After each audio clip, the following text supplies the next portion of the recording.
Marine. Salut Marie, comment ça va? Ça va et toi? Oui, écoute, tout va bien. Aujourd'hui il pleut, hein, on a une semaine assez pluvieuse. Je sais pas si chez toi c'est pareil. Ouais, pareil, la même chose. Je resitue, donc on est juste 3 jours après la pleine lune, hein. On est jeudi et on est le combien déjà? N'importe quoi, j'ai oublié la date. 29. On est le 29. Avril et 3 jours après la pleine lune et 2 jours avant Beltane. Voilà. Et là, on se rejoint aujourd'hui pour notre épisode de Beltane. D'ailleurs, on a presque fini sur le podcast notre roue de l'année, hein, Marie? On arrive à la fin. Parce qu'on avait commencé donc l'année dernière pour l'ITA. Et voilà, ça passe vite, hein? Qu'est-ce que t'en penses? Ouais, c'est passé vite. Hein. Incroyable. En même temps, là, j'ai envie de dire, c'est un peu l'anniversaire de notre idée podcast. Ouais, parce qu'on a eu l'idée. Après cette célébration, je crois, toutes les deux, on a eu l'info. On a la même info. Et du coup, au début, on n'était pas parti forcément sur les sabbats, même si ça nous rejoint, on savait qu'on allait en parler. Mais finalement, le temps est bien fait, finalement, la roue de l'année est très bien faite, puisqu'on se rejoint toujours à prendre rendez-vous pour les sabbats. D'habitude, on parle toujours aux nouvelles lunes. Je ne sais pas si tu as remarqué, je pensais à ça tout à l'heure. Oui. Et là, c'est la première fois où on se rejoint sur une après pleine lune. Donc, on est un peu fatigué aujourd'hui. Hein. On va en parler. Ouais, c'était une pleine lune intense. Voilà, on va en discuter, on va parler de tout ça. N'hésitez pas à réagir avec nous, à nous envoyer des petits messages. Si vous voulez nous dire ce que vous voudriez qu'on parle pour les prochains podcasts, si vous avez des thèmes de prédilection, n'hésitez pas, on lit tous vos petits mots. Ouais. Alors, on va commencer, on va rentrer directement dans le vif du sujet avec ma séquence que j'adore et qu'on adore toutes et tous. C'est le point historique de Marie. Donc elle va nous parler de Beltane. Donc Marie dit Beltane et moi Beltane. C'est parti Marie. Comme vous savez, je suis toujours un peu en recherche historique. C'est important pour moi. C'est quelque chose qui me passionne. Et puis, j'ai une démarche assez reconstructionniste. J'aime bien aller à la source des infos et des petites... des mythes et puis des folklores et tout ça. Du coup, là, je suis un petit peu en train d'adapter ma démarche et puis ma pratique. Parce que jusqu'à présent, comme je suis une dévotion avec Brigitte, je me suis plutôt concentrée sur la voie irlandaise et c'est en train de bouger parce que j'ai des origines multiples et variées, comme la plupart d'entre nous, je pense. Et mes ancêtres m'ont guidée vers d'autres traditions, notamment la nordique. J'en parlerai pas aujourd'hui parce que je suis dans mes débuts de recherche et d'apprentissage. Donc je me concentrerai plutôt sur le monde celte, hein, dans la tradition. De toute façon, Beltane, le terme Beltane est associé à la tradition celte. Voilà, donc c'était pour faire un petit point pour vous dire que ma démarche évolue avec le temps et que forcément, il y a des choses qui vont changer. Je suis toujours ravie de discuter avec toi, Marine, et puis avec vous, de vous faire part de tout ça. Voilà. Les deux, on a des visions un petit peu... On a toutes des visions différentes et je trouve que dans la spiritualité, dans le paganisme, dans la magie, il y a tellement de choses, tellement vastes des fois, moi ça me fait ça, je sais pas si ça te fait ça Marie, on a tellement d'informations différentes qu'on a un peu, comme elles disent les Américaines, overwhelmed, on a un peu dépassé. Moi, ça m'a fait ça souvent, j'avais envie de tellement d'apprendre que j'allais dans tous les sens. Et des fois, c'est bien de se concentrer comme tu fais, comme tu as fait avec la tradition irlandaise avec Brigitte. Maintenant, tu vas dans la tradition nordique et c'est super de faire ça. Voilà, je trouve il y a tellement d'informations qu'on évite. Je sais pas ce que tu en penses. On évite. C'est dur de on peut vite être dépassé par les choses parce qu'il y a beaucoup de choses et puis il y a des choses des fois qui changent et puis parfois les sources, on ne sait pas trop vers quelle source se tourner. Du coup, moi, là, en ce moment, je suis plutôt en train de lire des historiens qui, du coup, sont pas forcément dans une pratique païenne, mais du coup, qui sont dans une certaine rigueur historique qui est très, très intéressante. Puisque, du coup, ils n'ont pas toute l'influence de leur gnose personnelle, etc. C'est ça. C'est important d'avoir un recul, en fait, sur nos écrits. Par exemple, hier, je lisais 2 auteurs que j'adore, Hélène Dugan et Jen... comment elle s'appelle, celle qui Jane Meredith. Jane Meredith, voilà. Et en fait, on en parlera plus tard, mais par exemple, ces 2 auteurs que j'aime beaucoup, elles n'ont pas du tout la même vision sur Beltane. Mais vraiment, alors, ça m'a fait rire de comparer les deux hier. J'avais partagé ça d'ailleurs sur le story du podcast.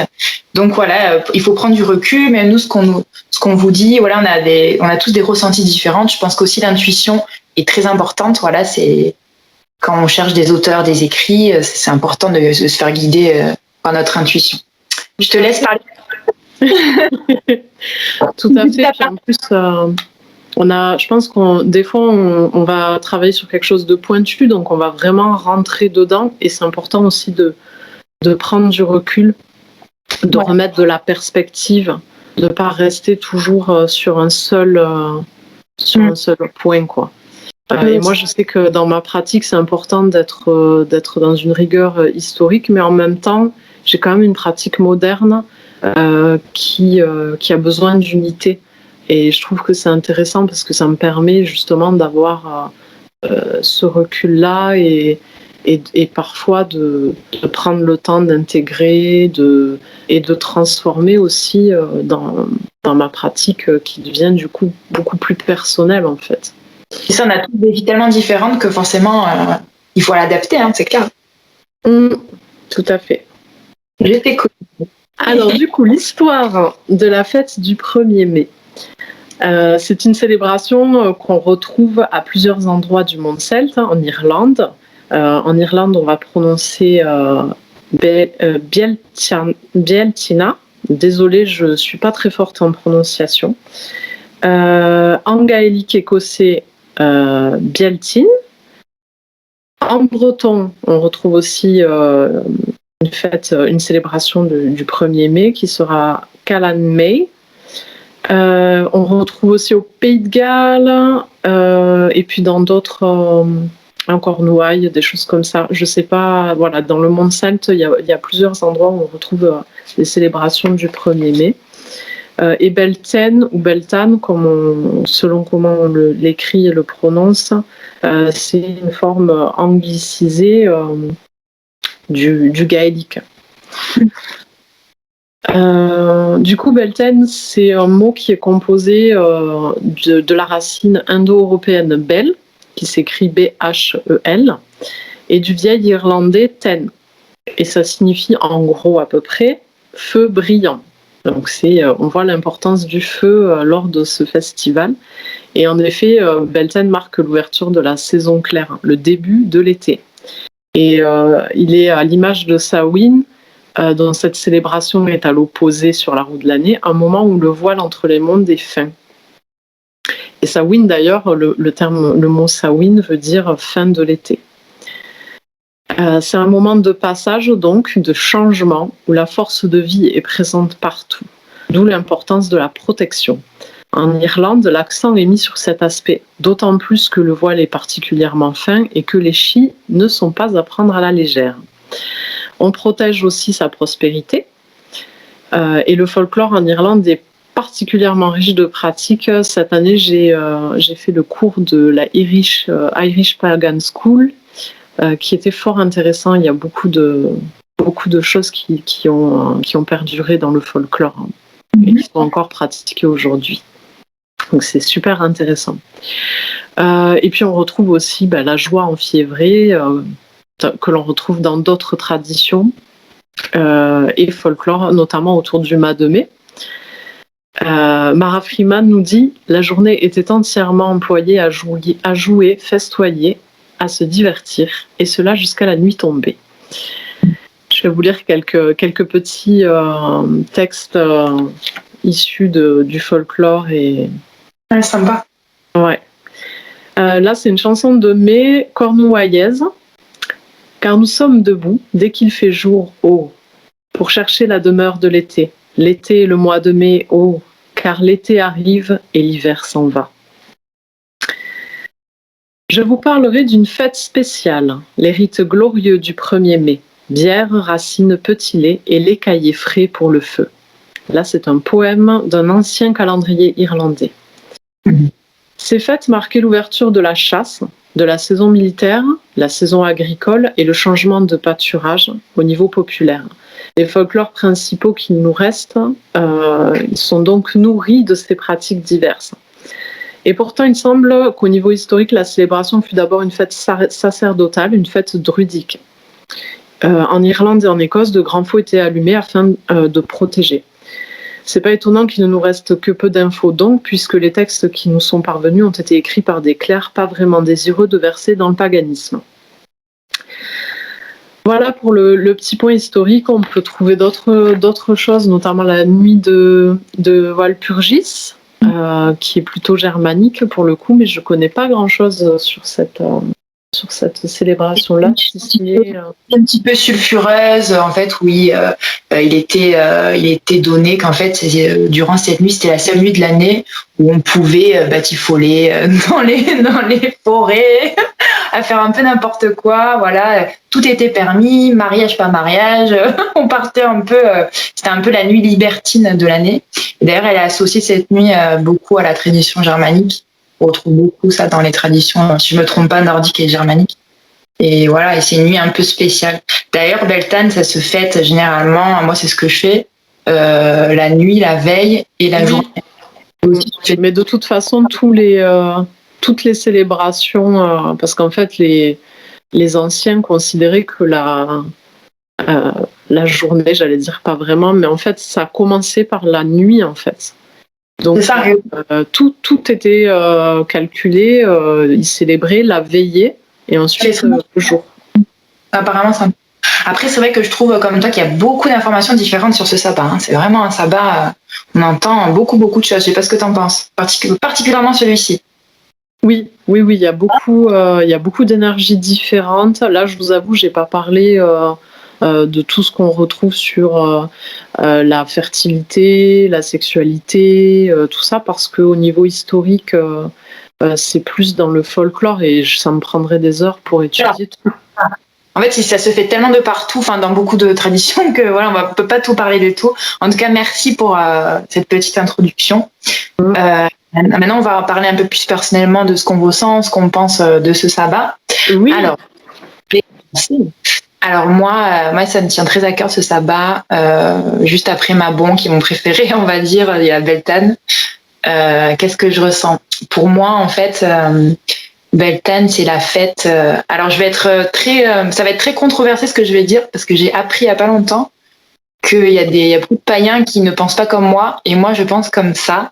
J'ai très hâte de t'en parler. Pour moi, Beltane, c'est la fête un peu de l'amour. Bon, il y a aussi c'est la fête du sexe, de la passion. Bon, ça, on va y venir. De la fécondité, de la fertilité de la nature. C'est la nature en pleine explosion. Donc, c'est vraiment le faste pour moi de la nature, le pic, l'extase de la nature. Mais c'est aussi, moi, je ressens beaucoup d'amour, en fait. Voilà. Et il y a beaucoup de personnes qui le voient pas comme ça, ce sabbat. Moi, je le vois comme ça. Et j'adore parce que chez moi, c'est vrai, en plus, moi, j'habite dans le sud de la France, donc on est un petit peu en avance, contrairement à d'autres régions. Mais la nature est vraiment en pleine explosion, c'est poétique, c'est doux. On commence vraiment à ressentir l'énergie du printemps comme je l'aime. Parce qu'après, je trouve qu'à l'hiver, on est vraiment dans une énergie vraiment beaucoup plus différente, beaucoup plus forte. Et là, vraiment, on est dans la douceur. C'est vraiment pour moi, voilà, le sabbat de la poésie, de la douceur. Et j'adore. C'est comme Mabon. C'est pour ça que j'aime ces deux sabbats qui sont très doux pour moi. C'est vraiment des transitions, en fait. Même si, normalement, ce serait Sameï. Mais pour moi, c'est Mabon. Mais voilà, je le ressens vraiment comme ça. Et voilà. Hein, et toi, Marie, dis-moi. Alors, moi, du coup, je le ressens pas tout à fait comme toi. Ça va être intéressant. Moi, je me sens sur cette célébration-là, je me sens vraiment généralement fragile. Voilà. Un grand moment de vulnérabilité pour moi, Beltane. Particulièrement cette année. Et je me sens toujours, de toute façon, à chaque célébration sur un seuil. Et c'est là que c'est intéressant par rapport à la discussion qu'on avait tout à l'heure, que j'ai oublié de préciser. Je suis en train de lire Les Fêtes celtiques de Françoise Leroux et Christian Guyonnevar. Et ce livre est passionnant parce que à la fin, il y a un petit chapitre sur la conception du temps. Et comme quoi, toutes les célébrations, en fait, sont des hors-temps. C'est-à-dire que ce n'est pas considéré comme faisant partie du temps continu. Et du coup, en fait, ils avancent l'hypothèse comme quoi les célébrations, en fait, quand elles se déroulent, c'est un hors-temps. Et quand on vit une autre célébration, par exemple l'année d'après, on revient dans la continuité de ce hors-temps. C'est hyper intéressant.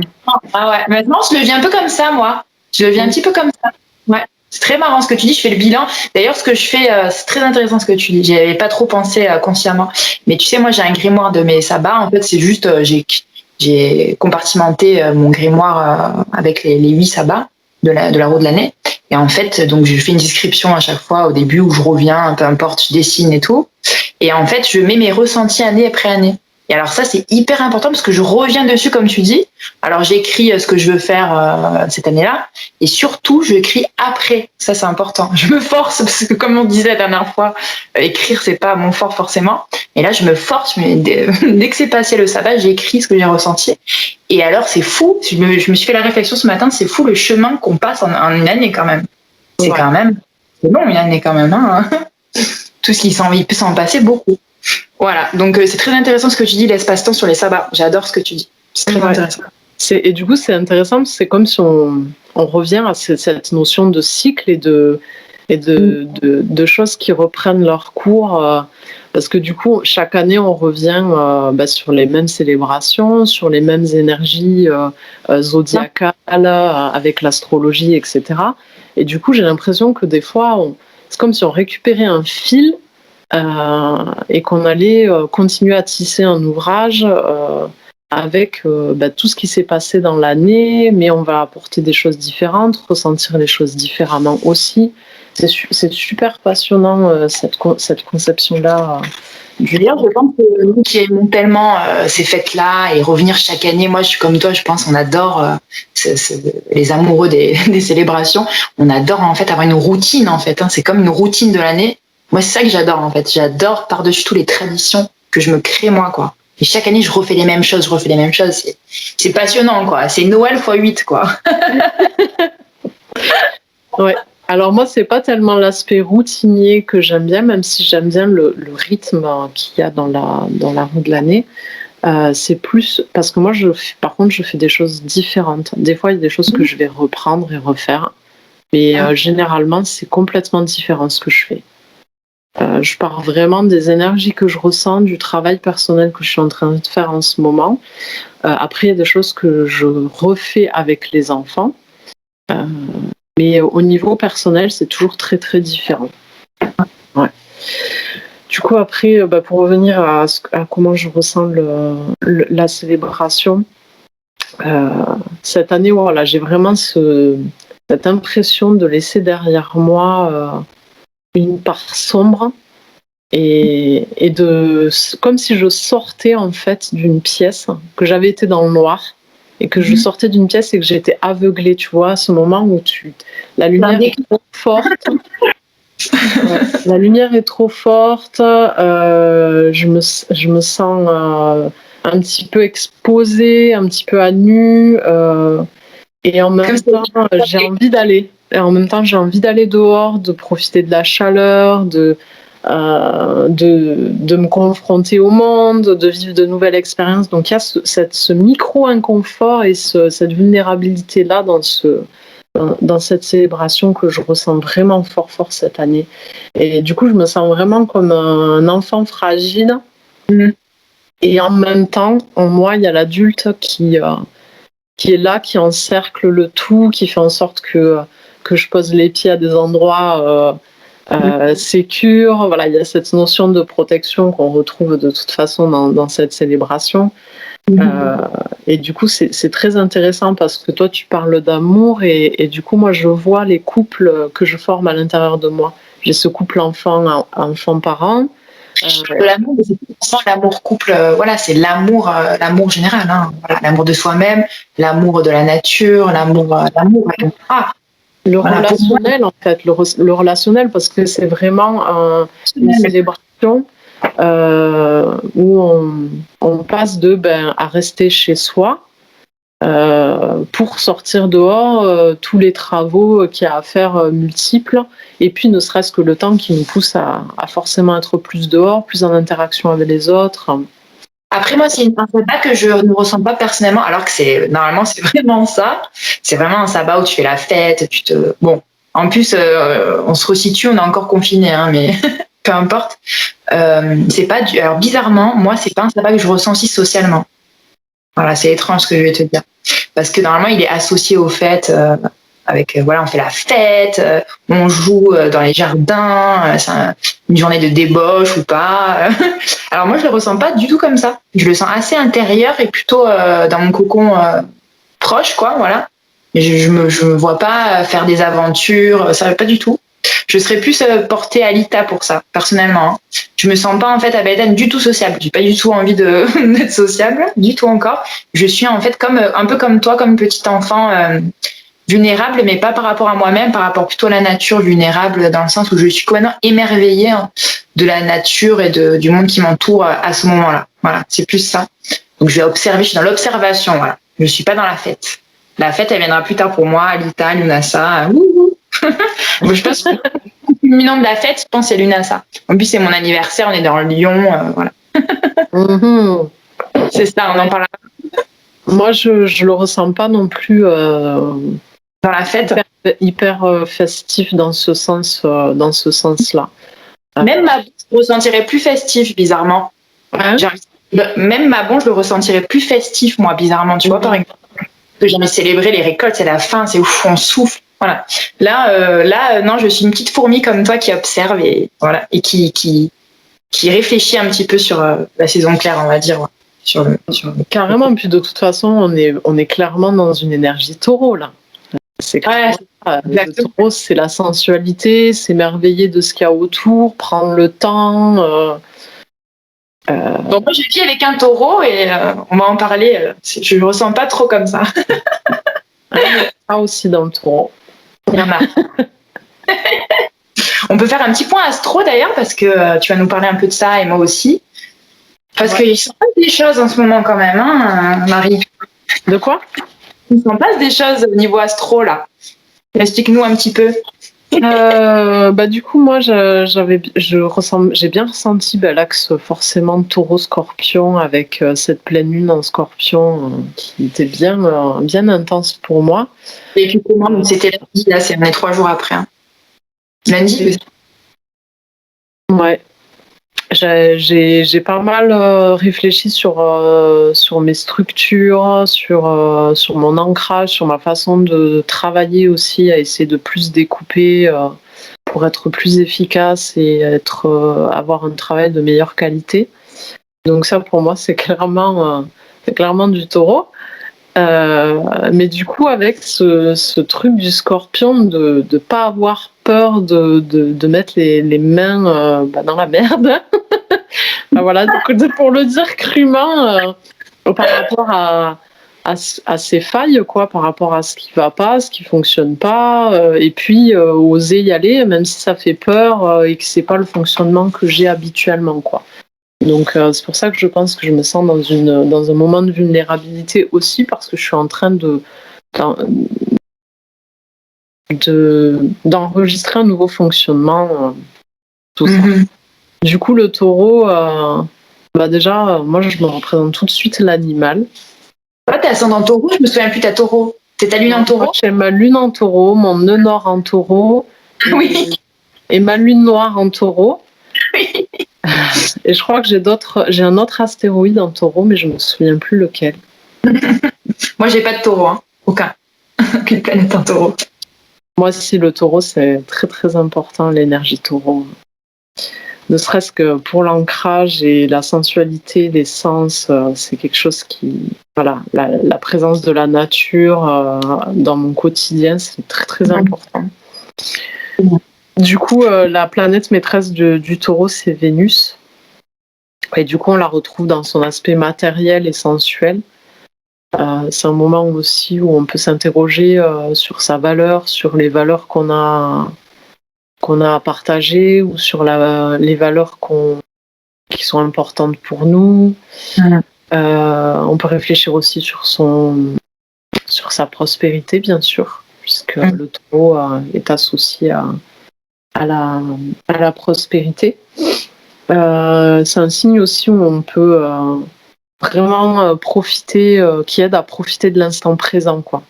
Genre, vraiment se focus sur, quand tu fais un truc, tu te focuses que sur ce truc. Tu Ah, penses pas dans tous les sens. Tu m'as fait trop marrer parce que en fait, j'avais pas réalisé. Tu m'as dit oui, je suis efficace. Et je lui ai dit, mais moi aussi, je suis hyper efficace. Mais en fait, je me suis retrouvée comme mon chéri qui est taureau, qui fait ça en fait tout le temps. C'est-à-dire qu'il fait des actions très rapides, il est dans le présent. En plus, bon, il est ascendant vierge, donc voilà. Mais en fait, il est toujours dans le présent à faire des actions, comme tu disais, rapides et efficaces, quoi. Et par contre, il faut le faire rapidement, quoi. C'est exactement ce que tu as décrit cette semaine. Et moi aussi, ce que j'ai vécu, c'est exactement ça, quoi. Les choses, par contre, finies, mais fluides, quoi. Très rapide. Voilà, on est un peu dans la rapidité. Et c'est vrai que pour vivre un taureau, c'est vrai que il y a cet aspect un petit peu aussi nature, tout ça, ouais, carrément, quoi. Et puis l'aspect fondation, voilà, c'est pas des falabraques, quoi. Tu vois ce que je veux dire? Ils sont vraiment très ancrés.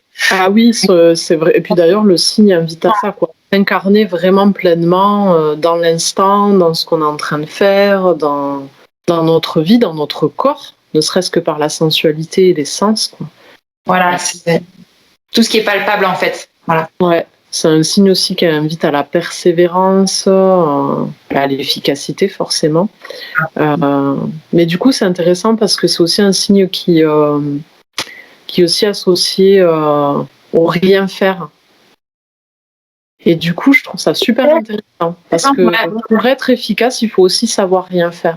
Tout à fait. Et par contre, alors mon chéri, c'est vraiment ça, c'est une dualité exactement comme ça. C'est soit il y a rien, mais soit il fait des actions très rapides et tout, il est hyper efficace, soit il fait rien. Je sais pas comment expliquer. Mais ça, dans la journée, fois 40 en fait.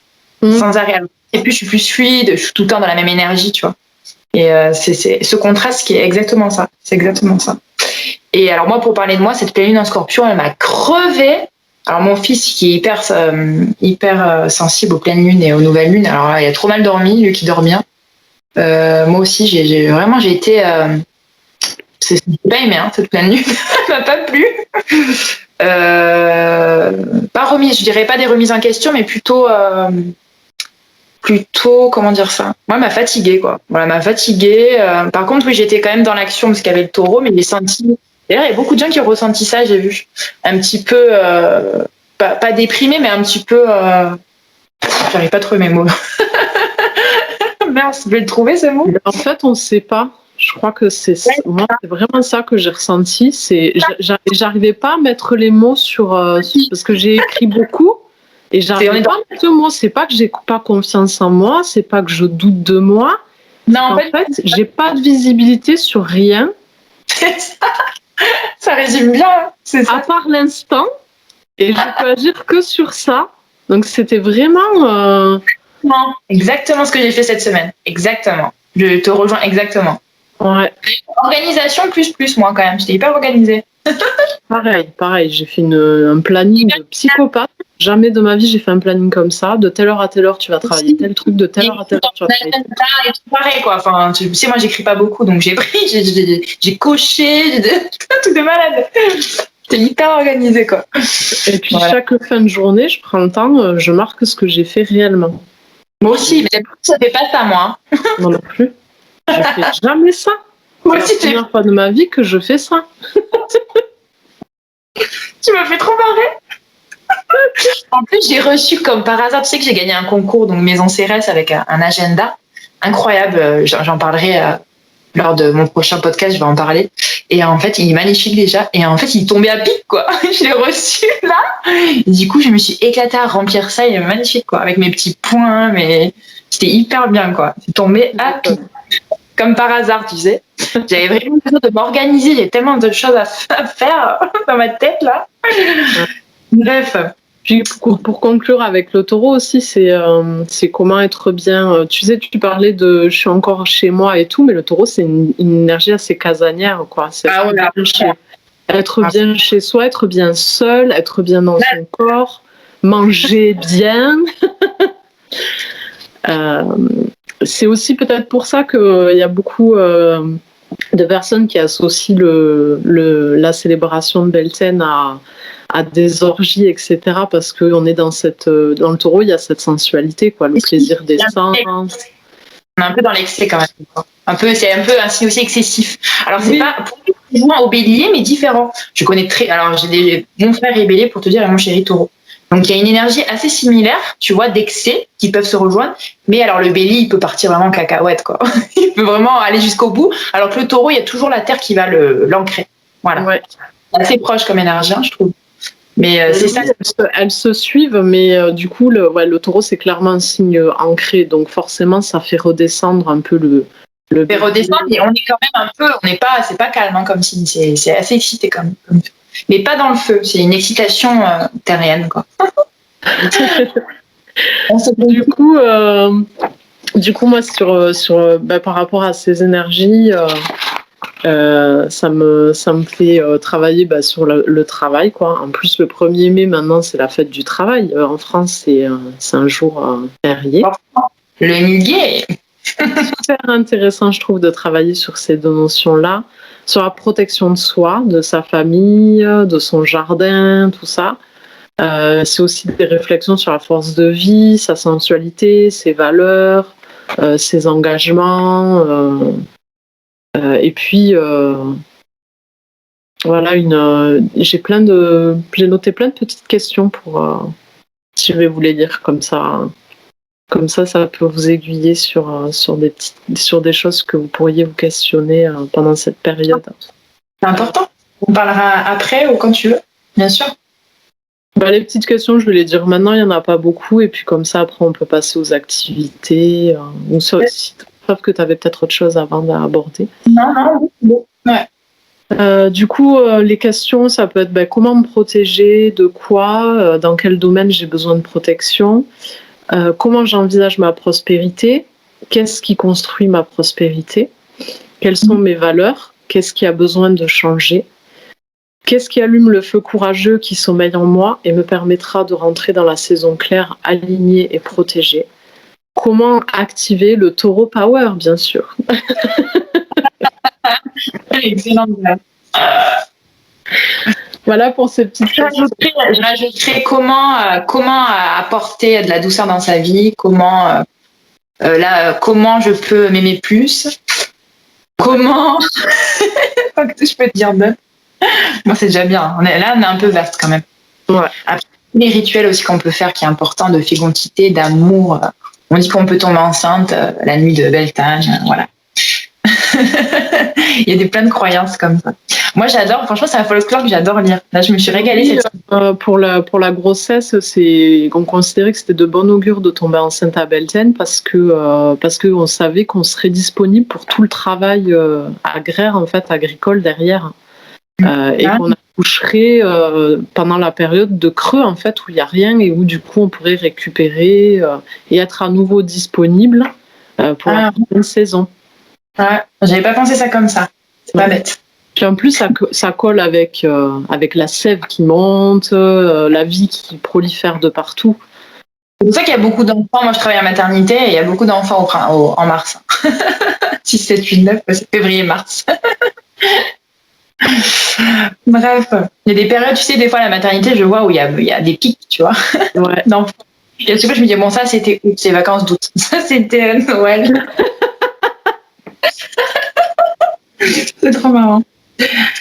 Alors, on va parler un petit peu des petites activités. Moi, j'adore. Je suis très, très bricolage des célébrations. C'est une partie que j'adore. Alors, même si des fois, c'est futile, je m'en fous. J'adore ça. J'adore faire mes petits bricolages. Ça a beaucoup de sens pour moi. C'est très important. Alors, Marie, tu vas nous parler un petit peu de ton Mademé. Et moi aussi. Alors, moi, j'ai un mini Mademé qui est actuellement sur mon hôtel.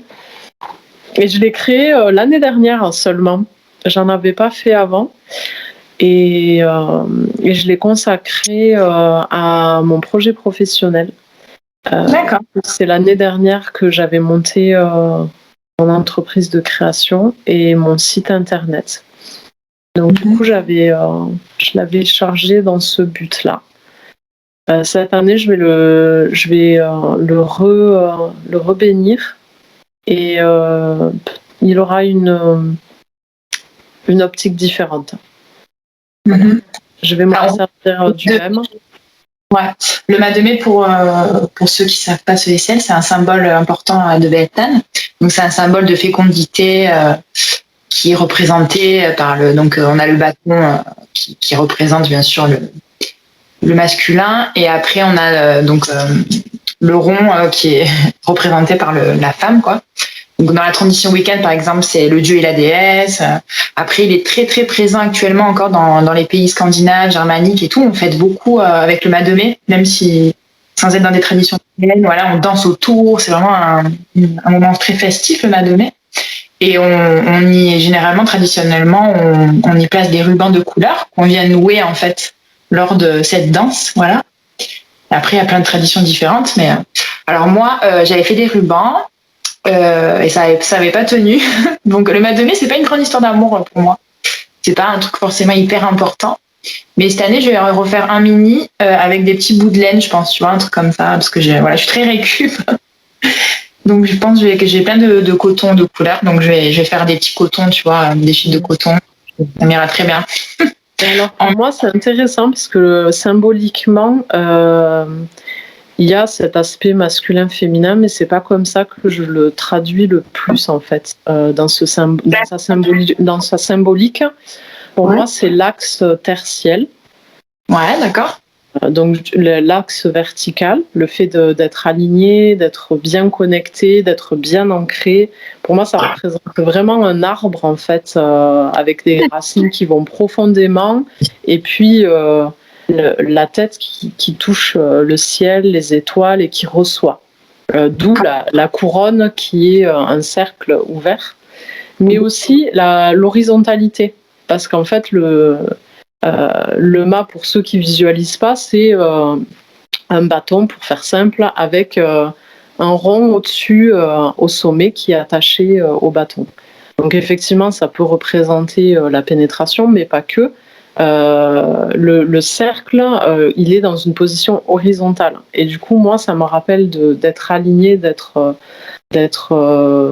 droite, bien ancrée, etc. Et le vertical me rappelle de ne pas oublier d'être ouverte, en fait.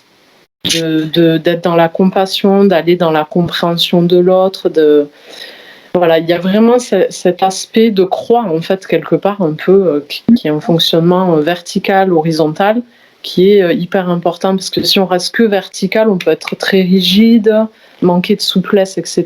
Et je trouve que l'axe horizontal permet d'être plus souple, d'être ouvert, d'aller à la rencontre de l'autre, de recevoir et de donner. On est vraiment dans le mouvement, en fait. Pour moi, le cercle représente l'ouverture et le mouvement, alors que l'alignement et le bâton représentent plus la fermeté, l'ancrage, quelque chose qui va être plus stable, en fait, la base, en fait, un peu. Intéressant. Moi, je le vois vraiment comme un symbole de fécondité. Et d'ailleurs, à Beltane, on n'en a pas parlé, mais pour moi, c'est aussi, si on a des idées, des projets, c'est le moment de... normalement, idéalement, on les aurait semés à Ostara. Mais là, c'est vrai qu'à Beltane, c'est le moment d'exposer ses idées, quoi. D'y aller. On est vraiment dans ces énergies qui vont nous pousser à concrétiser, je pense, des idées qu'on aurait pu plus faire réfléchir en hiver. Là, vraiment, et pour moi, ça représente aussi ça. Le Mademé, c'est la fécondité aussi des idées, pas que sexuelles, quoi.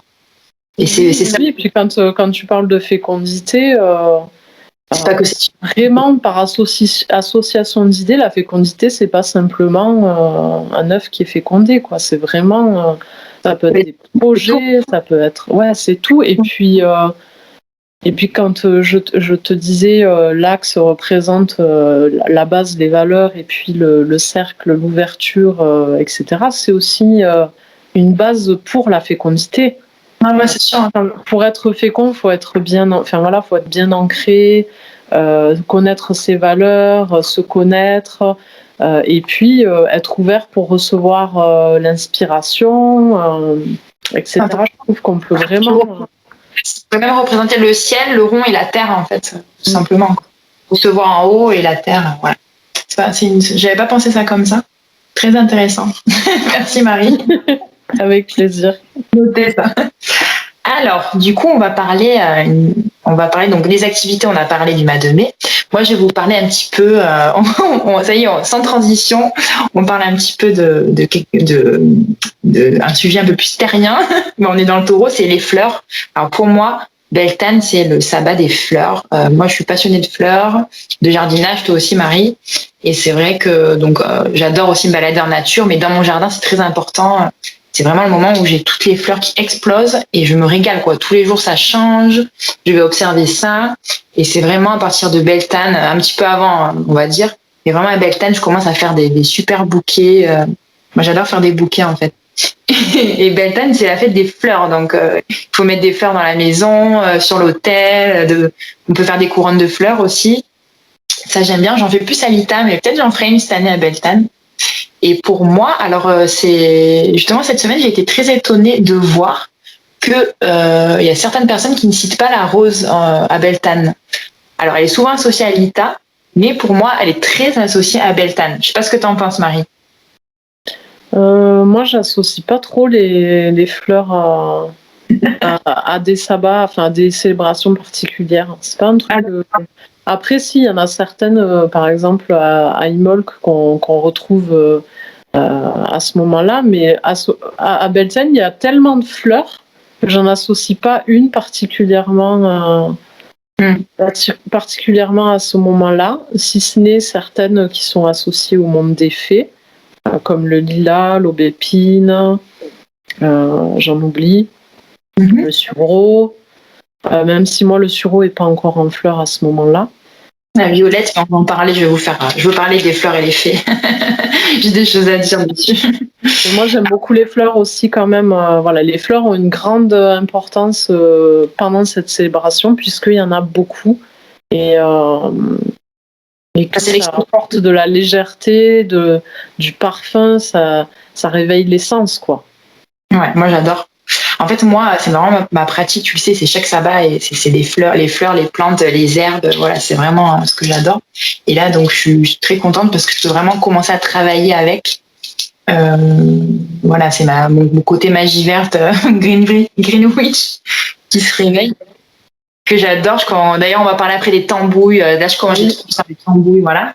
Alors moi, les bouquets que je fais, je vous parle un peu parce que pour moi, la rose représente l'amour. Donc, on va parler de la rose, mais pas seulement, quoi. L'amour, c'est vraiment, c'est très important, c'est l'amour, mais pas que. Ça représente aussi la fécondité, la rose. Donc, c'est pour ça qu'elle est très associée à Beltane. Et ça représente aussi les capacités psychiques, la divination. Et c'est vrai qu'il y a beaucoup de gens qui parlent pas de ça.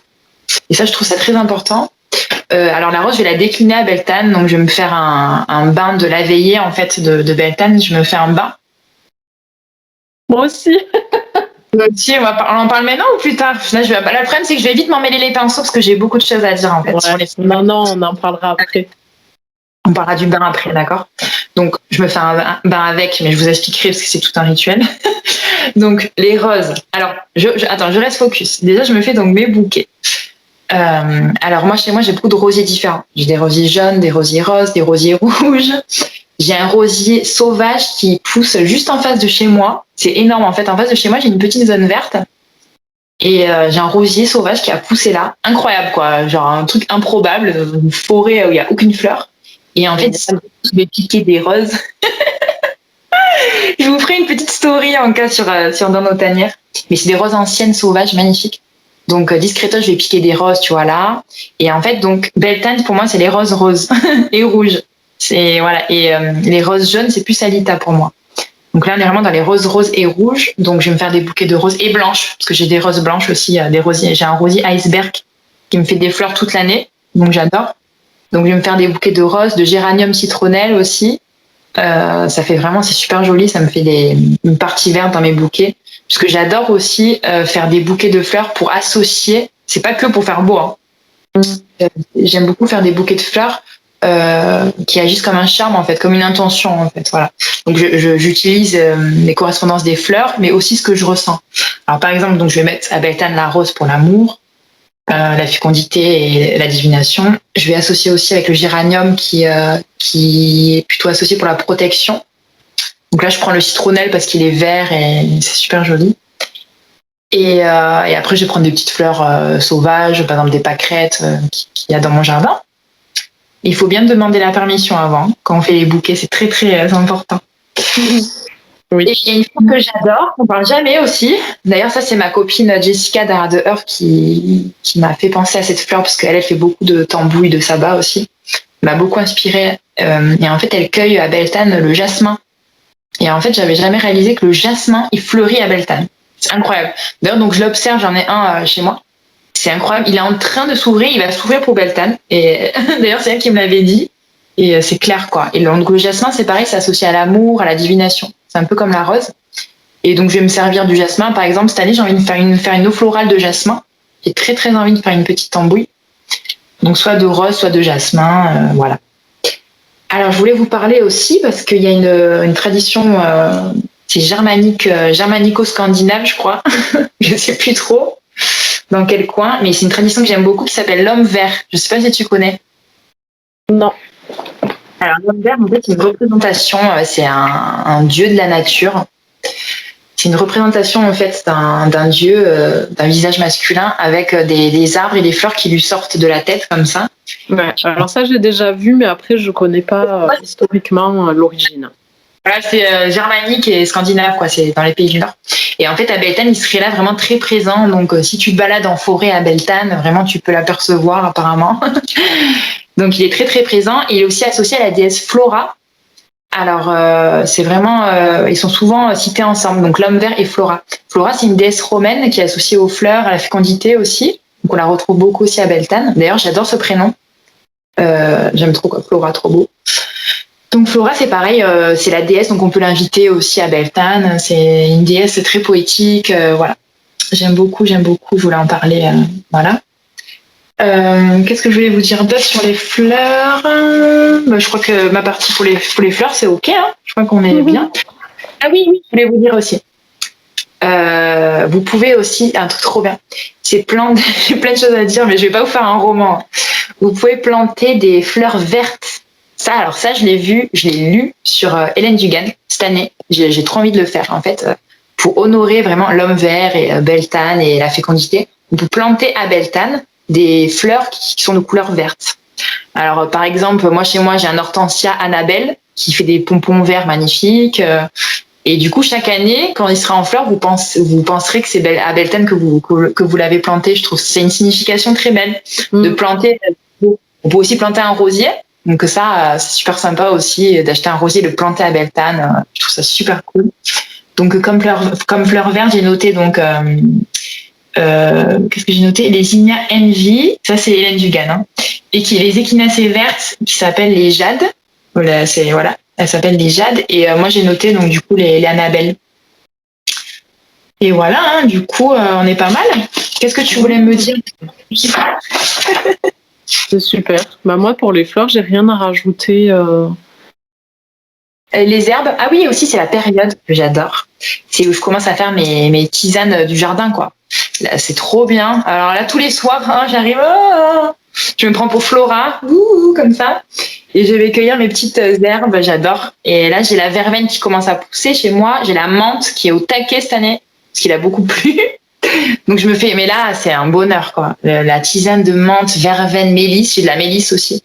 Et en plus déjà c'est tellement bon, mais en plus ça fait un bien fou, hein. La mélisse c'est excellent, hein, pour le ventre. C'est vraiment une très très bonne tisane, voilà. Donc c'est le surtout fraîche, quoi. Enfin, c'est un délice. La mélisse, je sais qu'elle perd beaucoup de ses propriétés quand elle est séchée. Tout à fait.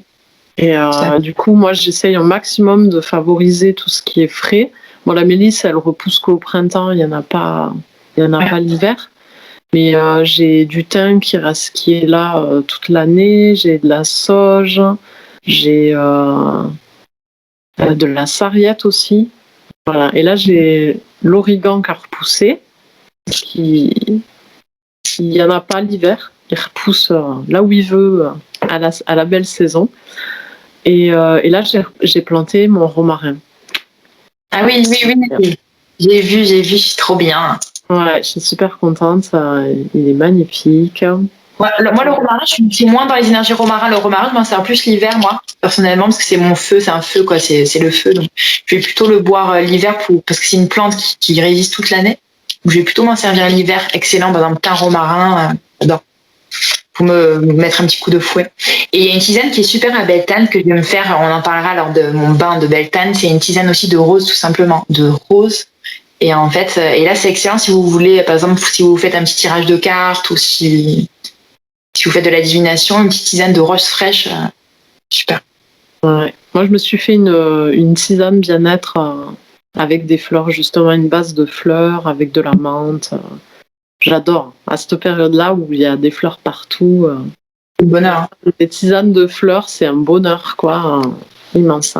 Et du coup, le romarin, c'était pas forcément, j'en parlais pas forcément pour l'utiliser à Beltane, mais ça peut être intéressant de le planter à cette période, déjà parce que c'est le bon moment à peu près. Selon où vous êtes.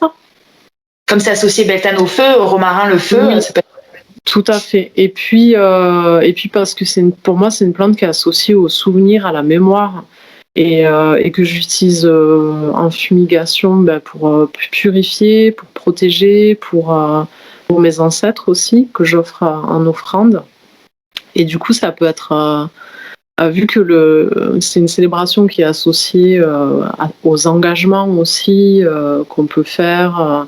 C'est souvent à ce moment-là qu'on faisait des contrats ou des choses comme ça pour la nouvelle saison agricole. Tous les contrats étaient renouvelés à cette période-là, notamment en Irlande. Et du coup, ça peut être intéressant de le planter à ce moment-là et de se rappeler qu'on l'a planté pour Beltane, pour se rappeler les engagements qu'on a pu prendre, parce que je sais qu'il y en a qui font des hand fasting aussi à cette période, des choses comme ça. Ça peut être intéressant d'inclure dans sa pratique personnelle la plantation d'une plante comme ça, comme le romarin, qui a une médecine très forte. Ouais, c'est intéressant. Du coup, Marie, tu vas nous parler un petit peu. Donc, toutes les deux, on est passionnées d'art du fil. Hein. Marie, elle tricote, elle brode, voilà. Moi aussi, enfin, je tricote maintenant. Je tricote depuis le début de l'année. Je fais du crochet et tout. Donc, je sais que toi, tu fais toujours, ça me passionne, des broderies magiques à chaque célébration. Alors, parle-nous de ça un petit peu. J'en fais pas à chaque célébration, mais j'ai créé, je me crée un petit livret en tissu pour l'année sur chaque saison. Et là, pour Beltane, j'ai eu envie et besoin de me faire une broderie magique. Et du coup, je me suis laissée inspirer par ce que j'avais besoin de travailler, d'invoquer dans ma vie. Et du coup, j'ai créé un dessin. Du coup, j'ai fait 2 feux, donc les 2 feux de Beltane. En exclusivité, elle le voit. Tu le vois, voilà. J'ai fait les 2 feux de Beltane dans lesquels on passe le bétail pour la protection, entre autres dans les traditions, qui représentent donc pour moi la protection à ce niveau-là. Et ensuite, dans le paysage en arrière-fond, j'ai fait un mât, qui est un arbre en fait, puisqu'il y a les racines. Et au lieu de partir en feuilles, il a la couronne solaire. Donc j'ai représenté la couronne comme étant le soleil. Donc il y aura tous les rubans qui vont faire les rayons du soleil. Pour symboliser le rayonnement, l'importance pour moi de la joie aussi et de rayonner, de partager ce que je suis. Voilà, et je l'ai fait entre 2 montagnes. Je ne sais pas encore pourquoi, mais ça a une symbolique. Et de toute façon, quand je le brode, je mets toutes les intentions dans les points. Il y a des choses qui viennent. Je suis un peu dans un état second et méditatif. Et du coup, je vais l'associer aussi à l'ogam. Donc, j'ai choisi certains Fedas qui sont liés à la protection, à ce que je veux matérialiser aussi dans ma vie. Voilà. Et puis aux runes, puisque les runes font partie aussi maintenant de mon apprentissage et de ma pratique. Donc il y aura sur le mât, parce que pour moi le mât aussi représente l'arbre monde Yggdrasil. Donc je vais en hommage à Yggdrasil, je vais graver les runes sur le mât. Voilà pour cette broderie magique que je suis en train de réaliser. J'ai fait les 2 feux. Pour moi, c'est important qu'ils soient faits avant le jour J. Mais pour ce qui est du reste de la broderie, je vais vraiment la travailler à la veillée. Donc, je vais probablement me faire un feu de cheminée et travailler ma broderie en intention à la veillée. Bain de Beltane. On en parlera après. Moi, j'ai eu un beau cadeau en parlant du fil cette semaine parce que du coup, je travaille pas encore pendant 3 semaines. Après, je vais reprendre le travail. Et du coup, dimanche, ouais, je me connecte sur mon compte Instagram et j'ai une créatrice que j'adore qui s'appelle Pomza, qui fait des petits personnages magnifiques, très poétiques en crochet. Et du coup, elle cherchait une testeuse. Elle a sorti un patron qui s'appelle Erel. Alors, le nom, j'ai adoré parce qu'elle écrit E-R-E-2-L. J'ai flashé dessus. Et elle cherchait des testeuses. Je me suis dit, bon, bah, c'est quoi? J'ai le temps. C'est l'occasion ou jamais. J'ai jamais le temps d'habitude. Donc, autant de temps. Donc là, je me suis proposée et elle m'a choisi, quoi. Elle m'a fait un énorme cadeau, quoi. Cette semaine, elle m'a choisi pour tester son patron de champignons. Donc, je me régale avec ça. Et en plus, il y a une broderie. Ah là là, c'est magnifique. C'est un petit champignon, en fait. En plus, le champignon, ça me fait penser aux fées. Non, mais j'ai eu plein d'œil, quoi. Le champignon, c'est les fées, c'est le cercle de fées, j'en parlerai après. Donc, incroyable. Donc, du coup, je suis en train de faire ça. Il va être fini pour Beltane. Donc, c'est génial. J'adore. Je suis trop excitée de ça. En plus, c'est rigolo parce qu'il est long. Ça fait presque un mât. C'est trop. Exactement, Marie. Marie, c'est incroyable. C'est exactement ça. J'avais pas pensé. Mais c'est vraiment ça. Puis, il est fait comme ça. T'as un rond et un long. Non, mais c'est dingue. En plus, il y a des petits points. Bref. C'est super sympa. Donc, je fais ça cette semaine. Alors, sinon, pour la magie du fil, on est bon. Alors, moi, je vais vous parler encore des fées. Alors, voilà. Alors, moi, j'aime beaucoup le folklore du petit peuple en général. Alors, les fées, tout de suite, on dirait que c'est Walt Disney, mais pas du tout, pour la faire courte. Les fées, c'est très, ça peut être des créatures très, très bienveillantes, comme des créatures extrêmement rancunières. Donc, les fées, il y a les gnomes, il y a les brownies, il y a beaucoup de créatures différentes, les dryades, j'en parlerai après. Il y a les nymphes, voilà, ça regroupe beaucoup de catégories différentes, le petit peuple. Et les fées sont associées pour moi beaucoup à Beltane aussi. Et j'aime les inviter, voilà. Donc je vais pas forcément travailler avec les fées, mais j'aime beaucoup les inviter, notamment dans mon jardin, parce qu'on dit que les fées vont t'aider à avoir un beau jardin parce qu'elles adorent les fleurs. Et aussi, il paraîtrait que si tu invites des fées dans ta maison, tu aurais une maison bien plus rangée. Et ça, tu sais que ça me passionne. Et apparemment, elles laisseraient des petites odeurs de fleurs d'oranger sur leur passage. Et ça sentirait aussi des pâtisseries au miel, voilà, quand elles viendraient chez toi. Donc moi, tu vois... Elles sont cool, tes fées. Je parle au subjonctif, hein, c'est pas les miennes encore. Donc moi, j'essaie de les inviter. Voilà. Alors du coup, moi, j'aime beaucoup voilà, ce folklore du petit peuple. Et donc à Beltane, je me crée un petit hôtel des fées, tout simplement, en fait. Donc je prends une petite boîte, c'est un petit terrarium que j'ai recyclé, où je recrée en fait un petit jardin à l'intérieur. Donc chaque année, je le refais, c'est un hôtel temporaire, où je mets ce qui m'entoure, des fleurs, des pierres, qu'est-ce que je mets d'autre? Un petit chaudron, un mini, Je leur mets aussi du lait sucré et du miel. C'est ce qu'on fait généralement pour les fées. Je fais aussi des petits biscuits pour les fées, spécialement. Ça, je le fais la veille de Beltane. Donc, alors moi, Beltane, moi, j'aime beaucoup avant, quoi. Vraiment, même la veillée, mais la journée d'avant. Demain, en plus, j'ai le temps, donc je vais me régaler. Je vais me faire mes petits biscuits pour les fées. Je vous mettrai la recette en cas. Il y a du miel et du lait, parce qu'elles adorent. Et voilà, donc du coup, je me fais mon petit hôtel des fées et que je place à l'extérieur. Et puis, et voilà, qu'est-ce que je voulais vous dire d'autre sur les fées? J'avais noté des choses, je me souviens plus trop. Ah oui, aussi, voilà, ce que j'adore faire à Beltane, c'est jouer de la musique dans le jardin. J'adore, alors je sors de la guitare dans le jardin. C'est vraiment le retour à l'extérieur aussi, quoi. Et pareil, les fées, apparemment, elles adorent la musique. Donc voilà. Donc ce qu'il faudrait faire, c'est la veille de Beltane, c'est leur mettre une petite offrande de roses. Elles adorent les violettes aussi. Et puis des petits biscuits. Voilà. Moi, c'est ce que je vais faire.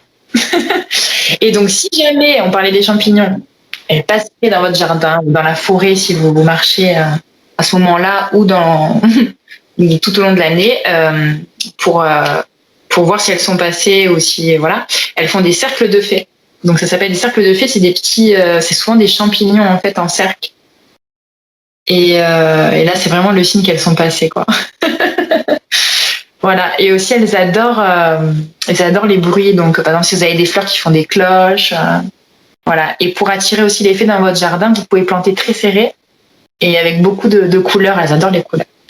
J'ai un livre pour ça que j'adore. Je voulais le mentionner. Je l'écrirai en bas. C'est pour débuter avec les fées. C'est Fées et élémentaux pour débutants de Alexandra Chouran aux éditions Danaé. Il est très très complet parce que là il y a tout le folklore sur le petit peuple, tous les élémentaux, il y a vraiment beaucoup de choses. Donc je vous l'écrirai en bas. Comme ça, si ça vous intéresse comme moi, vous pourrez aller lire ça. Ouais. Les fées, c'est très générique finalement comme appellation parce qu'il y a tellement d'espèces, j'ai envie de dire, différentes. Soyez prudents d'ailleurs quand vous invitez les fées parce que si vous n'êtes pas précis dans ce que vous invoquez, vous pouvez avoir des mauvaises surprises parce que justement, comme tu disais, c'est pas Walt Disney et que même s'il y en a qui sont plus cuits les petits oiseaux, il y en a qui sont clairement méchantes. Hein. Ouais, malveillantes et puis qui peuvent vous jouer des tours. Vous les clés de voiture, hein. Ça c'est pas cool. Pas forcément sympa, quoi. Voilà. En tout cas, moi, je sais que dans la tradition irlandaise, par exemple, jamais de la vie on invite les fées à Beltane, quoi. Au contraire. Ouais, les chis sont pas cuits les petits oiseaux du tout.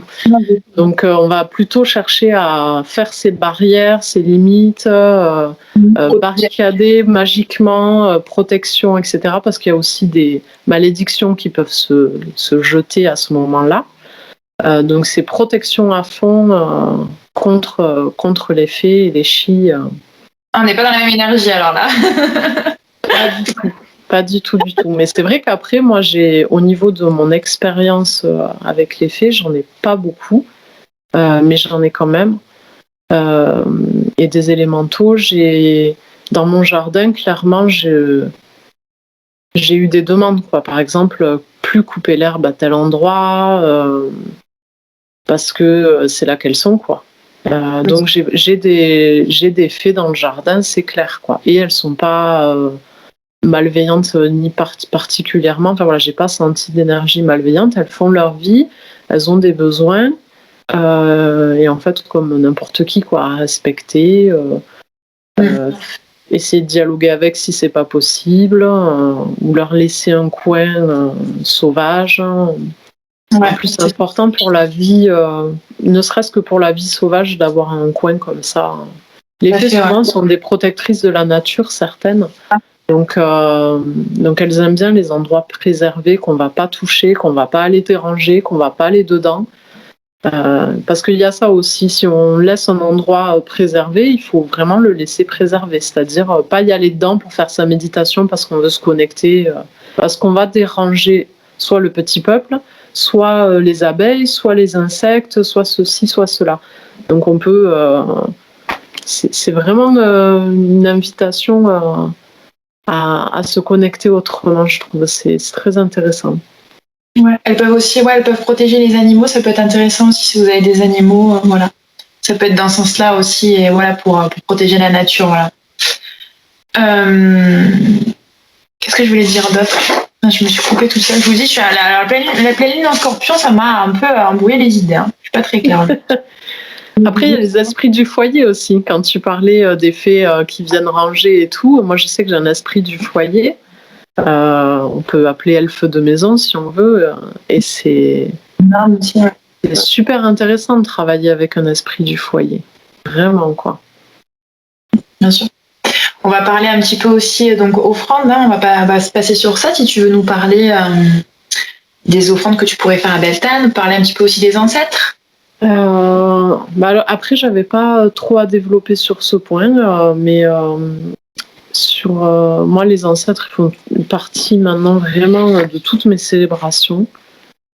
Du coup, je leur prévois toujours une offrande, une fumigation de romarin.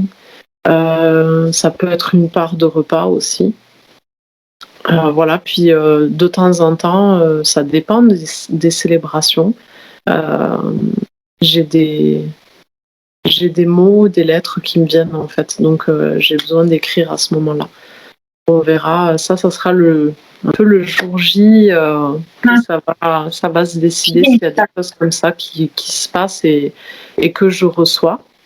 C'est toujours différent de ce qu'on vit, de ce qu'on programme. Enfin, moi personnellement, c'est ça. Oui, carrément. C'est tellement différent. Ouais. Après, j'ai prévu des offrandes la veille à mes ancêtres donc, et puis à mes divinités plus particulièrement. Pour travailler justement en symbiose avec elle et pouvoir bien tisser mon cocon de protection quand je vais faire ma broderie et tout ça. Donc les offrandes que j'offre, les ancêtres, moi c'est toujours du café. Des fois ça peut être, comme je disais, une part de ce que j'ai mangé. Toujours du café, jamais de l'alcool. Parce que dans ma famille, il y a eu de l'alcoolisme, tout simplement. Donc, l'alcool, c'est non. Et après, pour mes ancêtres, pour mes divinités, bride, c'est du lait, généralement. Ça peut être du fromage, du pain, ça peut être du miel aussi. Et pour mes divinités du Nord, j'offre généralement du vin. Voilà. Voilà pour ce petit point d'offrande. Voilà. Et puis j'oublie mon esprit du foyer, bien sûr, puisque lui aussi il a droit à ses offrandes. Si c'est pas quotidienne, au moins la semaine. Généralement, j'offre les restes de repas. Avant, je lui offrais une tranche de pain, mais en fait, je me suis rendu compte qu'il voulait les restes de repas. J'en ai pas tout le temps, mais j'en ai souvent. Et de temps en temps, voilà, il me demande ça. Donc, ça peut être ça peut être du lait aussi, des petites choses comme ça, que je mets dans une coquille Saint-Jacques. Dans mon vieux foyer, parce que du coup, j'ai le nouveau poêle et mon vieux foyer, c'est un peu l'endroit de mon esprit du foyer, où je le mets là bien caché pour qu'il puisse aller se servir comme il veut, quand il veut. J'adore. Moi, je vais vous parler, alors on va parler de ce qu'on fait la veillée. Donc, moi, je pâtisse. Je pâtisse. Je fais mes bouquets. Et puis, je prends mon bain de Beltane. Alors là, c'est vraiment pour moi, c'est un bain rituel. C'est pour moi, je le fais la veille, je sais pas pourquoi. Tu le fais la veille, toi aussi? Ouais, j'ai prévu de le faire la veille. Je t'en ai pas parlé, mais je l'ai rajouté après dans mon petit programme. Et donc, du coup, bain de Beltane, j'adore celui-là. Alors, c'est vraiment un bain de célébration, voilà, pour l'amour de soi. Un bain aussi où je peux méditer, tout ça. Donc, ce que je vais faire, c'est que je vais cueillir mes petites roses, comme je disais. Et je vais me préparer un petit sel de bain, donc avec du gros sel. Je mets l'huile essentielle de rose musquée. Que je mélange tout ça avec l'huile végétale, ce que j'ai, un peu d'huile de jojoba, même de l'huile d'olive, ça fait l'affaire, un peu d'huile de noix de coco, ce que j'ai envie. On fera ça un peu au feeling. Alors, ce qui est trop bien, c'est que j'ai encore des roses séchées de l'année dernière, donc je me fais couler le bain, je me mets les roses séchées plus des roses fraîches. Alors, c'est très fancy, hein, c'est très wouhou. Ça se la pète un peu le bain, tu vois. Donc, les roses fraîches, je vais me faire carrément une tisane de rose, je pense. Je vais faire rose à fond. Alors, cette année, j'ai envie de me mettre des petites bougies que je vais induire. Alors, Marine et ses bougies, tout un programme. Donc franchement là, j'avais trop envie d'acheter des bougies roses chimiques. J'avais envie de ça, mais je me dis non, Marine, reste sur ton truc. Les bougies naturelles, ok. J'avais trop envie, je sais pas, ça m'a tenté d'acheter des bougies chimiques, quoi, du rose, du violet. J'allais calme-toi, non. Alors ce que je vais faire, je vais induire mes bougies tout simplement avec de l'huile et des pétales, soit de rose, soit de lavande. En fait, je vais les rouler. Je vais tester, j'ai pas fait encore. Mais genre, tu sais, beaucoup d'herbes, vraiment très très, j'ai envie de faire ça, putain. Très très collé comme ça. Je crois que c'était Marlène en parlant de Grimoire d'étoiles qui avait fait un tutoriel sur ça il y a très longtemps, sur une bougie avec des... Tu sais tu l'avais dû la voir. Il y avait beaucoup de fleurs et d'herbes très très compactes. Magnifique. Ouais, mais elle l'avait pas, elle l'avait pas avec de l'huile. Elle avait, il me semble qu'elle avait fondu de la cire pour que ça colle. Enfin, je sais plus exactement comment. Qu'est-ce que c'est beau ça. Que moi j'ai essayé avec l'huile, ça colle pas. Le bide complet. Bon après, ce sera pas collé, mais tu vois, tu peux en mettre quelques-unes. Bon voilà, c'est pour mettre l'intention, d'accord. C'est pas que pour l'esthétisme. Donc je ferai que pour l'intention demain. Je vais pas faire l'esthétique, d'accord. Par contre, peut-être mettre un petit ruban rose. Ouais. Alors donc je vais mettre mes petites bougies induites de rose ou de lavande. Qu'est-ce que j'ai oublié dans mon bain? Des pierres. Mes pierres, alors là, c'est pareil, quartz rose, améthyste. Alors moi, je suis pas hyper branchée pierre. Hein.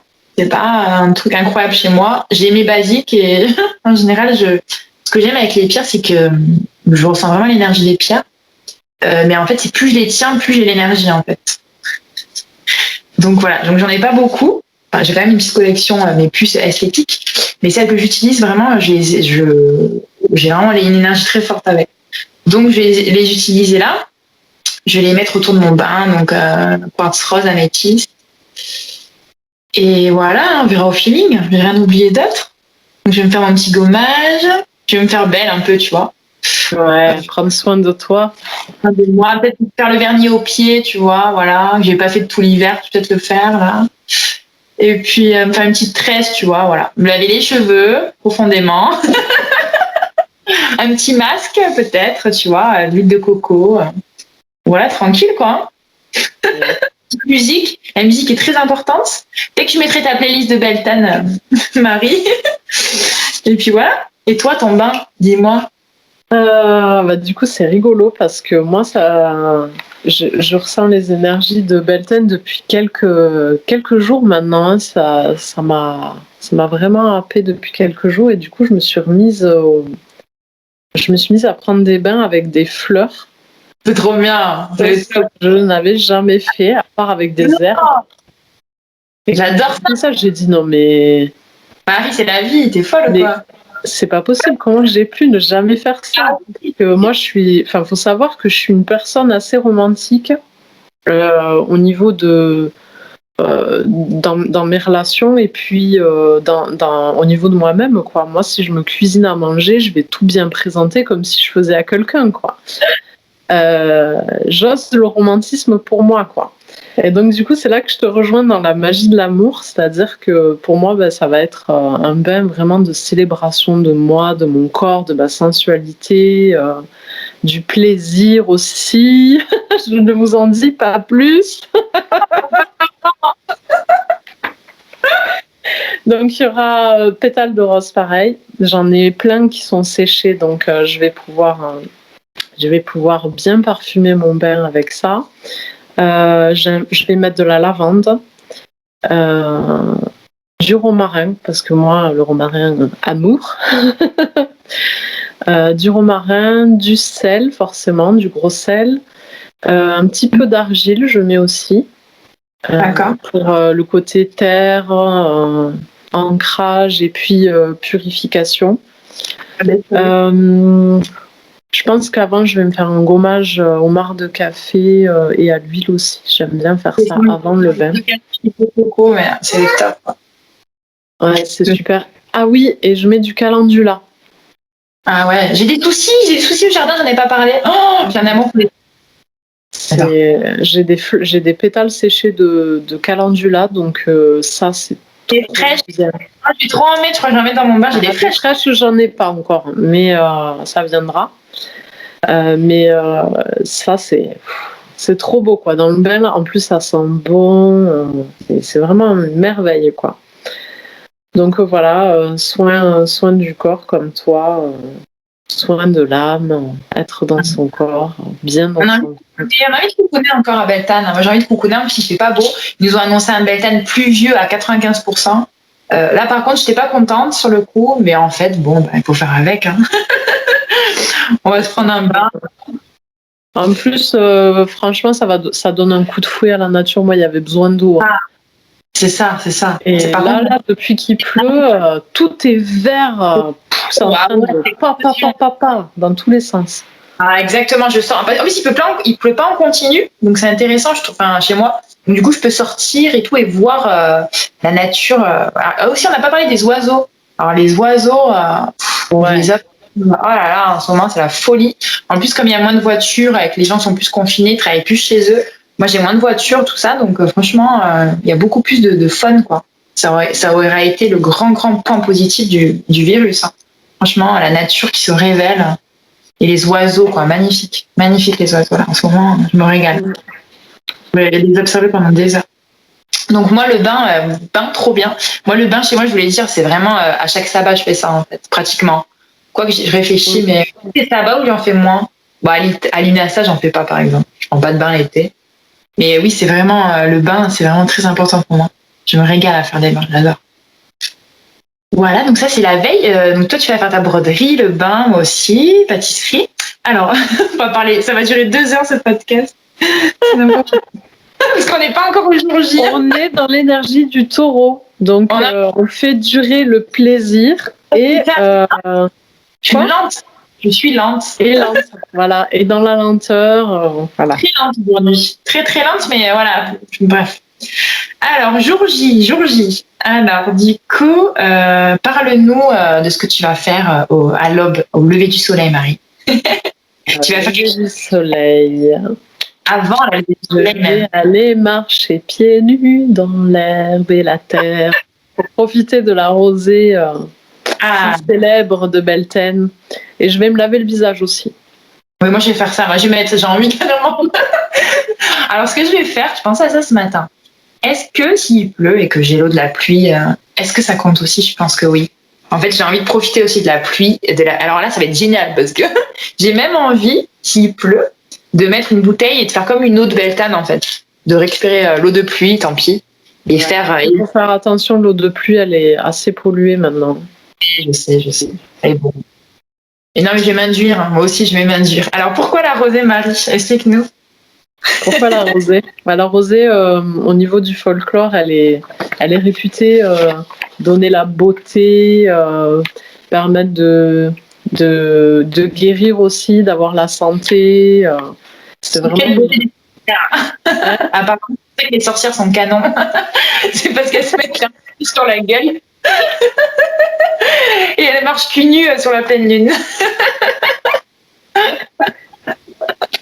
Alors moi, je le fais pas dans une optique beauté spécialement, mais c'est vraiment un soin du corps, tout simplement, un soin de soi. Et puis pour l'aspect guérison aussi. Voilà, j'ai oublié d'ailleurs, pour l'aspect guérison, dans le bain, au sabbat, aux célébrations, je mets ma pierre qui est dédiée à ma pratique avec Brigide dans le bain. Voilà, elle m'accompagne. Voilà, c'est une pierre spéciale que j'ai ramassée il y a quelques temps. Et j'y mets des intentions dedans, et du coup, pour les célébrations, je la mets dans le bain. Voilà, petite digression pour l'aspect guérison. Donc la rosée le matin. Alors moi aussi, je vais faire pareil.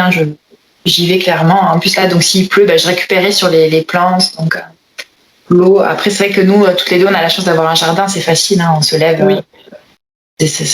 Voilà. Après, si vous avez l'occasion d'avoir de la nature proche, allez-y. Et puis sinon, c'est pas grave, vous faites avec. Vous mettez un petit peu d'eau. Vous pouvez faire autrement. C'est pas forcément. Après, il y en a aussi qui récoltent la rosée. Il y en a qui mettent des linges. J'ai pas encore fait ça. Qui mettent des linges sur les plantes, tu crois, et après qui nouent le linge pour récupérer la rosée. C'est intéressant. Il y a beaucoup de choses à faire. Et après, tu la consommer cette eau qui aurait des vertus de beauté, de guérison. Moi, j'adore à Beltane, c'est la période où je me lève tôt, généralement. Je commence comme toi à me lever tôt. Et j'aime beaucoup, quand tout le monde dort, aller dans le jardin méditer. Et là, le problème, c'est que cette année, il fait froid, quoi. Il fait froid, il pleut, donc je le fais pas trop. Mais pour Beltane, je vais le faire, quoi. C'est clair. Je vais me trouver un moment où je vais me mettre dehors, là, le matin, et méditer, quoi. Toi aussi, tu fais ça? En ce moment, je médite pas trop. Mais j'essaye d'être plus dans... Parce que j'ai plein d'états méditatifs dans mes journées. Donc j'essaye d'être plus dans la conscience de l'instant. Là, c'est vraiment... parce que des fois, j'ai tendance à être beaucoup trop dans le mental et à penser à la prochaine chose à faire, ou être toujours un peu à fond à ce niveau-là. Donc, là, c'est un moment de pause, en fait. C'est ça que j'aime. Ouais, l'apprentissage, là, cette année, ça a été vraiment à poser le cerveau, à prendre le temps de ressentir ce qui se vit là, être concentré sur ce qui se passe. Mais là, cette année, ouais, je pense que je vais faire une méditation. Après, des fois, je fais des méditations guidées sur le thème. Sinon, je médite dans le bain. J'ai forcément un moment méditatif dans le bain. Par contre, moi, je ne sais pas si toi, t'es comme moi, c'est intéressant d'en parler. Quand je suis dans le bain, je médite pas pareil que quand je suis pas dans le bain. Mais pas dans le bon sens. C'est-à-dire que je sais pas si toi c'est pareil, je suis trop dans l'eau en fait. Je médite pas pareil qu'il faut. En fait, je préfère être ancrée au sol que dans l'eau. Et après, c'est personnel. Je médite pas du tout pareil. Je vais pas aussi profondément que quand je suis sur Terre. Je sais pas si toi c'est pareil. Moi, dans l'eau, ce que j'ai remarqué, c'est je suis vachement réceptive en fait. Donc c'est des méditations où je vais recevoir des choses plus que. Enfin, je sais pas si c'est plus. Je pourrais pas vraiment dire que c'est plus que quand je médite ou que je reçois des infos comme ça, mais disons que c'est différent. Je suis vraiment dans. Quand on est dans l'eau, on est dans un entre-deux, quoi. Donc, il y a vraiment, c'est vraiment particulier, ouais. C'est vraiment une énergie un peu particulière. C'est différent, l'eau. Ouais, c'est pas du tout pareil que quand on médite, au sol. C'est différent. Quoi. Je travaille plus avec la terre que l'eau, donc c'est que voilà, le bain, c'est plus un moment de relaxation que de méditation plus intense personnellement. Je sais plus pourquoi je te dis ça, mais voilà. Du coup, moi, je pense que cette année, la méditation que je vais faire, ça va être une méditation axée sur l'union dans le cœur et de concentrer mon énergie sur les choses que j'ai envie de matérialiser et les choses que je veux laisser derrière moi, quoi. Ouais, c'est important. C'est important. Est-ce que tu vas faire un feu, bien sûr, parce qu'on voulait parler des feux. Moi, à l'idéal, j'aurais aimé faire un feu dehors j'ai un brasero, donc j'aurais aimé faire un petit feu dehors, mais là, je pense que c'est mort. J'ai pas de cheminée, donc foi, c'est pas grave. Je vais mettre des bougies, ça ira très bien. Ouais. Et oui, moi j'avais prévu de faire un feu, mais voilà, la météo fait qu'il n'y aura pas de feu dehors. J'ai la cheminée, donc ce que je voulais faire 2 feux cette année, 2 petits feux pour pouvoir passer entre les feux. J'ai ma broderie, donc quelque part symboliquement, je l'ai ça. Donc si vous n'avez pas de feu, bon, si vous ne savez pas broder, vous êtes quand même handicapé, mais vous pouvez dessiner les feux. Vous pouvez passer entre 2 bougies. Il y a plein de façons créatives un peu de pouvoir matérialiser rituellement le feu. Mais du coup, moi, à la veillée, je vais faire un feu de protection, je pense, et je vais essayer de le faire durer toute la nuit. Je vais voir. Je vais voir si le lendemain, je refais un feu ou pas. Voilà, parce que j'ai quand même ma broderie qui symbolise bien ce passage entre les deux feux.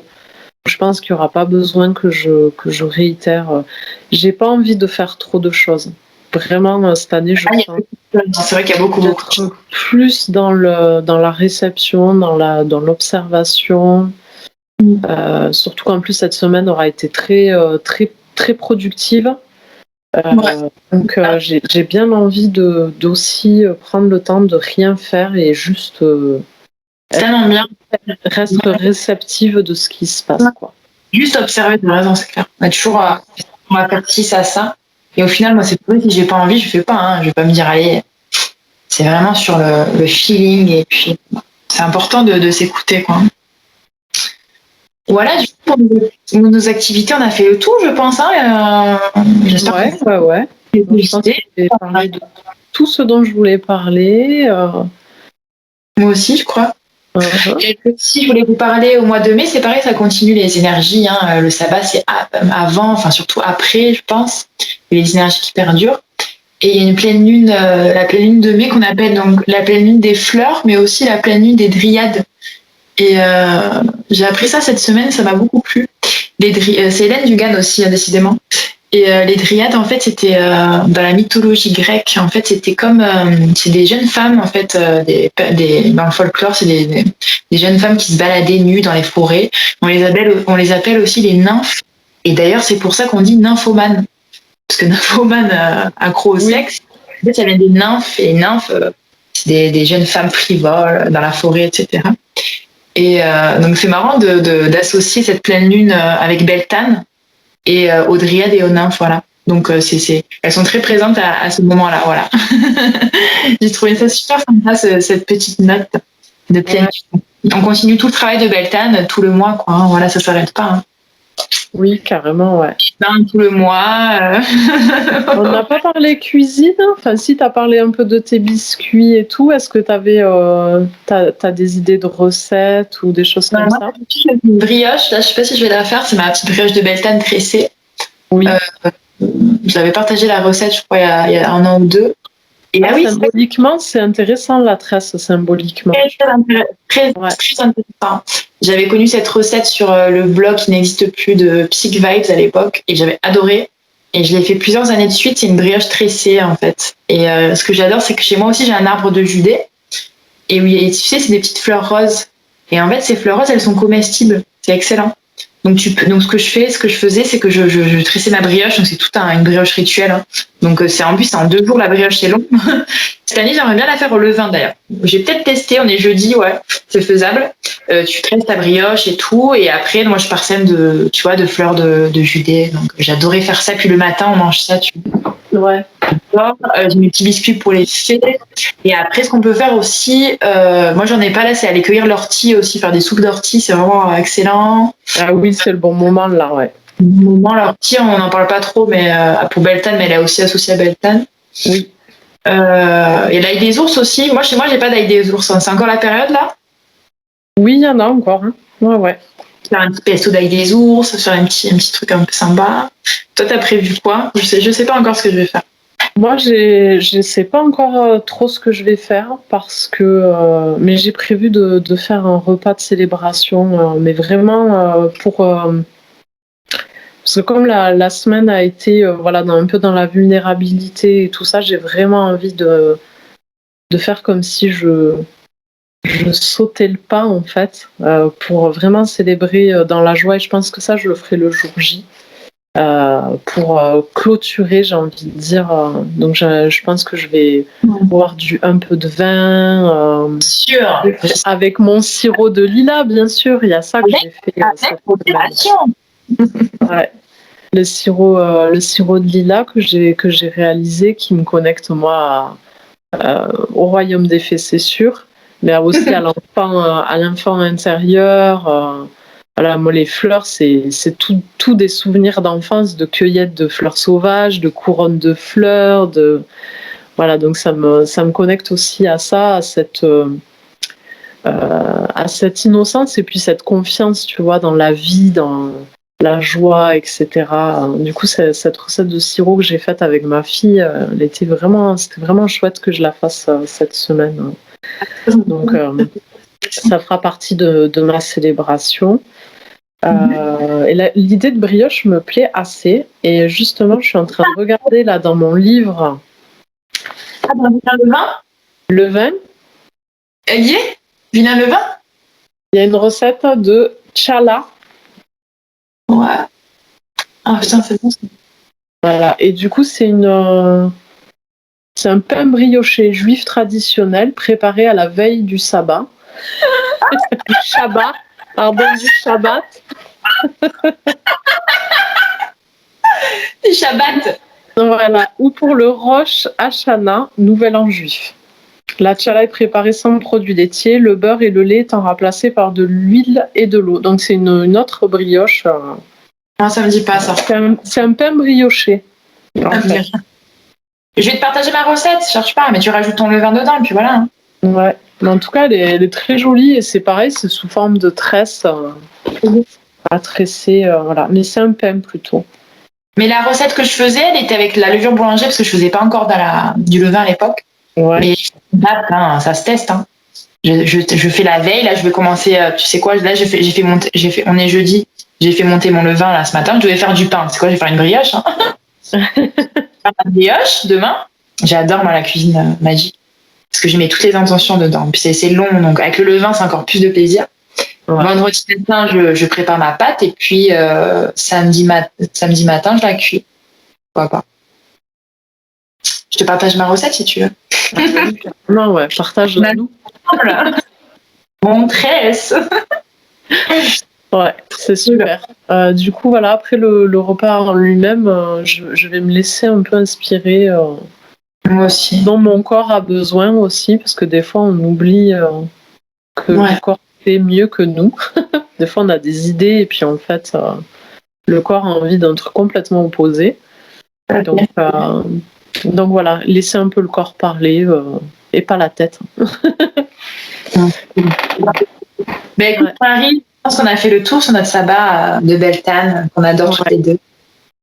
Et puis, n'hésitez pas à nous partager ce que vous aimez faire, ce que vous aimez célébrer, votre vision aussi du sabbat, si c'est plus amour, si c'est plus fécondité, vulnérabilité, protection, voilà.